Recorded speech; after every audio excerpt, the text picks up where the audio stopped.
Hi guys, నేను మీ శక్తిని శక్తి kitchen. ఈరోజు వీడియోలో కప్పుడు పెసరపప్పుతో ఈ స్వీట్ అనేది చాలా టేస్టీగా ఉండేటట్టుగా చేసుకోవచ్చండి. ఇవి చాలా బాగుంటాయి అండి, చాలా స్మూత్గా చాలా టేస్టీగా ఉంటాయి. ముందుగా మనం ఒక కప్ అనేది పెసరపప్పు అనేది తీసుకోవాలండి. ఈ పెసరపప్పుని మనం ఒక 2-3 సార్లు బాగా శుభ్రంగా కడుక్కోవాలా. మనకి డస్ట్ అనేది ఉంటుంది కదా, అందుకని శుభ్రపరచుకోవాలండి. ఈ స్వీట్ చాలా టేస్టీగా ఎమ్మీగా ఉంటుందండి. చూడండి, వాటర్ అనేది వేసుకొని మనం 1-2 సార్లు అనేది మనం ఈ పెసరపప్పుని బాగా శుభ్రపరచుకోవాలండి. అప్పుడే మనకి లోపల ఉన్న ఏమైనా డస్ట్ అనేది పోతుంది. ఈ స్వీట్ చాలా టేస్టీ ఎమ్మీతో ఉంటుందండి. చూడండి, ఇలా కడిగి మనం వాటర్ అనేది వేసుకొని మూత పెట్టుకొని ఒక 1 అవర్ అయినా పక్కన పెట్టేసుకోవాలండి. చూడండి, మనకి పప్పు అనేది ఒక 1 అవర్ పక్కన పెట్టామంటే ఇలా నలిపి చూస్తే మనకి పప్పు అనేది దబ్బ అవ్వాలండి. అప్పుడు వచ్చిన తర్వాత మనం కుక్కర్ అనేది తీసుకొని అందులోకి మనం ఈ పెసరపప్పు అనేది వేసేసుకోవాలి. మనం కప్పుడు పెసరపప్పు వేసుకున్నామని, 1 కప్పు పెసరపప్పుకి 2 కప్పులు వాటర్ అనేది వేసుకున్నామంటే చాలా బాగా ఉడికిపోతుందండి. మనకి ఇంకేమీ పర్లేదండి. ఒక 2 విజిల్ పెట్టామంటే మనకి శుభ్రంగా మెత్తగా మనకి పప్పు అనేది వాటర్ అనేది లేకుండా మెత్తగా స్మూత్గా ఉడికిపోతుంది. చూడండి, మనం ఇలా విజిల్ పెట్టేసుకున్నామంటే బాగా ఉడికిపోతుంది. మనం చేసే స్వీట్కి స్టఫ్ అనేది పెట్టుకుంటున్నామండి. చూడండి, మనకి మనం ఈ స్వీట్ని స్టఫ్ చేసి చేస్తున్నామండి ఈ స్వీట్ను. అందుకని మనం ముందుగా ఒక మిక్సీ జార్ అనేది తీసుకొని అందులోకి మనం ఎండు కొబ్బరి అనేది ఒక 1/2 కప్పు, మనకి పుట్నాల పప్పు ఉంటాయి కదండి, అవి ఒక 1/2 కప్పు వేసుకున్నామండి. పుట్నాల పప్పు, ఎండు కొబ్బరి చాలా హెల్త్కి మంచిదండి, చాలా మంచివి కూడాను. తర్వాత మనం 1 కప్పు అనేది మనం బెల్లం అనేది తురిమిన బెల్లము, యాలక్కాయలు అనేది ఒక 3 తీసుకున్నానండి. మీ టేస్ట్ని బట్టి యాలక్కాయ అనేది తీసుకోండి, చాలా బాగుంటుంది యాలక్కాయ వేసిన తర్వాత. ఇవి బాగా మెత్తగా స్మూత్గా మనం ఇలా పట్టేసుకోవాలండి మిక్సీకి. ఇలా మనకి ముద్ద అనేది రావాలి. ఈ 3 హెల్దీ అనండి, కొబ్బరి, పుట్నాల పప్పు, మనకి బెల్లం అనేది. చూడండి, మనకి కుక్కర్ కూడా మనకి విజిల్ తీసేసిన తర్వాత ఎలా వచ్చిందోను, పప్పు బాగా మెత్తగా వచ్చేసింది కదా. 2 విజిల్ 3 విజిల్ పెట్టుకున్నామంటే మనకి పప్పు అనేది బాగా మెత్తగా వచ్చేస్తుందండి. వాటర్ అనేది 1 కప్పుకి 2 కప్పులు వాటర్ అనేది వేసుకోండి. చూడండి ఎంత బాగా వచ్చిందో. దీన్ని ఒక మిక్సీ జార్లోకి వేసేసుకోవాలా మనం. ఇది మనకి వీలైనంత వరకు మెత్తని పేస్ట్ అనేది చేసుకోవాలండి, చాలా బాగుంటుంది. చూడండి, మొత్తాన్ని మనం ఒక మిక్సీ జార్లోకి వేసేసుకోవాలా. నెక్స్ట్ మనం దీన్ని మెత్తని పేస్ట్ అనేది చేసుకోవాలా. ఇలా మనకి మెత్తని పేస్ట్ అనేది రావాలా. దీన్ని మళ్ళీ మనం ఒక బౌల్లోకి వేసేసుకోవాలా. ఇది మనకి ఒక బౌల్లోకి వేసేసుకొని మొత్తం తీసి ఒక బౌల్లోకి వేసేసుకొని తర్వాత 1 కప్పు గోధుమ పిండి అనేది వేసుకుంటున్నాము. ఇవి 2 బాగా మిక్స్ అవ్వాలా. మనం చిటికెడంతా, అంటే మనం స్వీట్ చేస్తున్నాం కదా, కొద్దిగా చిటికెడంతా ఉప్పు వేస్తే ఏ స్వీట్కైనా టేస్ట్ అనేది బాగుంటుంది. సో మనం తర్వాత ఇలా మెత్తగా మనం స్మూత్గా ఉండేటట్టుగా ఈ స్వీట్ కోసమని ఇలా మనం కలుపుకోవాలి. ఎక్కువ లూజ్ ఉండకూడదు, అలానే ఎక్కువ గట్టిగా అనేది ఉండకూడదు. ఇలా మనకి స్మూత్గా ఉండాలి ఈ స్వీట్ కోసం.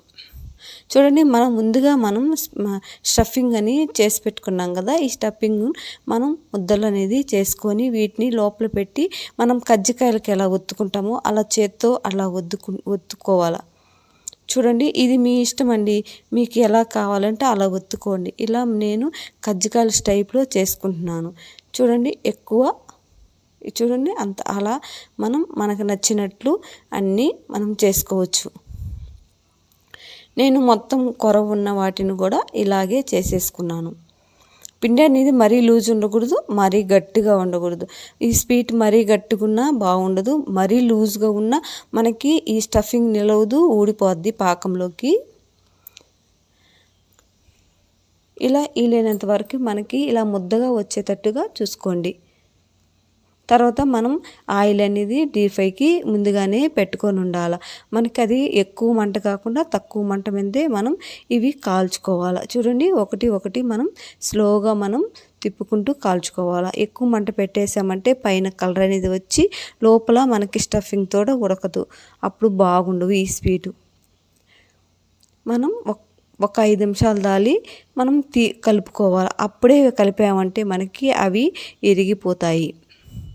సో మనం ఇలా చిన్నగా కలుపుకుంటే మనకి బాగా గోల్డెన్ కలర్ అనేది వస్తుంది. ఇలా మనం మొత్తాన్ని గోల్డెన్ కలర్లో వచ్చిందాకా ఉంచుకొని తీసేసుకోవాలి. చూడండి మొత్తం మనకి గోల్డెన్ కలర్లోకి వచ్చాయి కదా. ఇలా తీసుకున్నామంటే చాలా బాగుంటాయి. ఎలా వచ్చాయో చూడండి, చాలా బాగా వచ్చాయి కదా. చూస్తుంటేనే తినాలనిపిస్తుంది కదా, అంత టేస్టీగా కూడా ఉంటాయి. ఇవి మొత్తాన్ని మనం ఒక ప్లేట్లోకి తీసేసుకోవాలి. మనం నెక్స్ట్ బ్యాచ్ కూడా మనం ముందుగా చేసి పెట్టుకున్నాం కదా, ఆ బ్యాచ్ని కూడా మనం మళ్ళీ ఒక్కోటి వేసేసుకోవాలి. చిన్న రిక్వెస్ట్ అండి, మన ఛానల్ ఫస్ట్ టైం చూస్తున్నట్లయితే సబ్స్క్రైబ్ చేయండి, షేర్ చేయండి, లైక్ చేయండి, కామెంట్ చేయండి. ఇలాంటి వీడియోస్ మన ఛానల్లో చాలా ఉన్నాయి, చెక్ చేయండి ఒకసారి ఇంట్రెస్ట్ ఉంటే. మళ్ళీ బ్యాచ్ కూడా వేసేసాను. అవి కూడా మనకి సిమ్లో పెట్టుకొని మనం అటు ఇటు తిప్పుకుంటూ ఇవి కూడా మనకి గోల్డెన్ కలర్ వచ్చేదాకా ఉంచుకున్నాను. సో తర్వాత చూడండి, ఇవి మొత్తాన్ని మనకి బాగా ఫ్రై అయిపోవాలా. అన్నీ ఒకసారి ఫ్రై చేసి పక్కన పెట్టేసుకోవాలా వీటిని. సో మనకి ఇవి చాలా బాగుంటాయి, చాలా టేస్టీగా కూడా ఉంటాయి. ఒకసారి ఇలా ట్రై చేయండి. మనం తర్వాత పాకం అనేది రెడీ చేసుకుంటున్నాము. 1 కప్పు షుగర్ అనేది వేసుకుంటున్నాను. దానికి 1/2 కప్పు వాటర్ అనేది వేసుకొని మనకి షుగర్ అనేది మెల్ట్ అవ్వాలా. మనకి షుగర్ అనేది బాగా మెల్ట్ అయ్యి పాకం అనేది అవసరం లేదండి. మనకి పాకం అనేది ఒక థిక్నెస్ వచ్చి సన్న తీగ పాకం అనేది వస్తే చాలు. మరీ ఎక్కువ పాకం ఏమీ అవసరం లేదు. ఎక్కువ పాకం పట్టామంటే మనకి చక్కెరలాగా మనకి పైన పడిపోద్ది, అప్పుడు బాగుండవు. ఇలా మనం లైట్ పాకం పట్టుకొని వేసుకుంటే టేస్ట్ అనేది బాగుంటుంది. పాకం అనేది మనకి ఈ స్వీట్లో దిగి చాలా చూడండి, సన్న పాకం అనేది పట్టుకోవాలా, ఎక్కువ పాకం అనేది పట్టపడలేదు. ఇవి తొందరగానే అయిపోతాయండి. చూడండి, మనం ఫ్రై చేసుకున్న ఇవన్నీ మనం ఒక దీంట్లో వేసేసుకోవాలా. అలా సిమ్లో పెట్టుకొని వేసుకున్నామంటే మనకి పాకం అనేది బాగా పట్టుతుంది. ఇవి మొత్తం వేసేసుకొని ఒకసారి అటు ఇటు ఒక 5 నిమిషాల పాటు మనం ఈ పాకంలో కలుపుకోవాలా. చాలా టేస్టీగా ఉంటాయి. ఇలా ఒక్కసారి చేయండి, బాగుంటాయి. మనం పెసరపప్పు అనేది చాలా మంచిది కదా, చాలా టేస్టీగా కూడా ఉంటాయి. ఇలా చిన్నపిల్లలకి చేసి పెట్టండి. పెద్దవాళ్ళైనా చిన్నపిల్లలైనా చాలా ఇష్టంగా తింటారు, చాలా బాగుంటాయి. ఒక 5 నిమిషాల పాటు మనం పాకంలో అటు ఇటు తిప్పామంటే పాకం అంతా మనం ఈ స్వీట్కి బాగా పట్టేస్తుంది. ఎక్కువసేపు అనేది పాకంలో ఉంచాల్సిన అవసరం లేదు. ఒక 5 నిమిషాల పాటు పాకంలోకి వేసి మనం తిప్పుతూ ఉంటే చాలు, ఎక్కువ టైం అనేది పడదు. చూడండి ఎంత బాగా వచ్చాయి ఈ స్వీటు. Thank you.